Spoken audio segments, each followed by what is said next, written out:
আসসালামু আলাইকুম প্রিয় বন্ধুগণ। কাল ঝগড়া ছিল, আজ শেষ।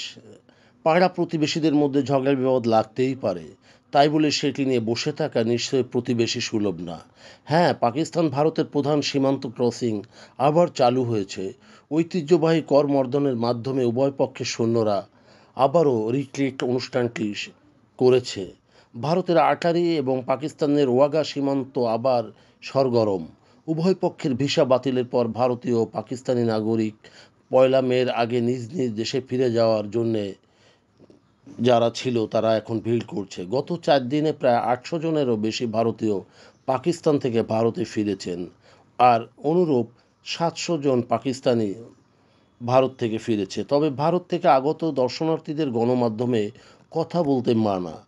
ভারতের পহেলগামে হামলার পর উভয় দেশের সীমান্তবর্তী এলাকায় উত্তেজনা ছড়িয়ে পড়ে। নিজ নিজ দেশের প্রতি উভয় দেশের জনতা সমস্ত সমর্থন প্রদর্শনে উপস্থিত ছিল।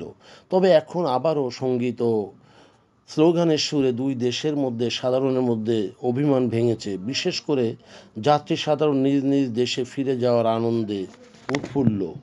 প্রতিদিন সন্ধ্যায় সূর্যাস্তের আগে ওয়াগা ও আটারিতে রিট্রিট অনুষ্ঠানটি হয় এবং সেটি এখন হচ্ছে। এটি যৌথভাবে পাকিস্তানের পাঞ্জাব রেঞ্জার্স ও ভারতের ভারতীয় সীমান্ত বাহিনী দ্বারা পরিবেশিত হয়। এই রিট্রিট অনুষ্ঠানে সমন্বিত স্টম্প, হাই এবং নাটকীয় স্থবিরতা অন্তর্ভুক্ত থাকে এবং পতাকা সমন্বিতভাবে নামিয়ে আনা এবং সৈন্যদের মধ্যে করমর্দনের মাধ্যমেই সেটি শেষ হয়। মজার ব্যাপার হলো উভয় পক্ষের সাম্প্রতিক অনুষ্ঠানে কিছু বিদেশি দর্শকও উপস্থিত ছিলেন। প্রায় সাধারণ মানুষ যুদ্ধ পছন্দ করে না সীমান্ত সন্ত্রাস।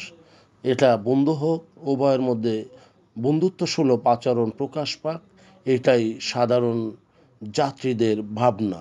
বন্ধুগণ, যদি আমাদের এই তথ্য গল্প আপনার ভালো লাগে তাহলে লাইক এবং শেয়ার দিন এবং আজ আমাদের সঙ্গে থাকার জন্যে ধন্যবাদ।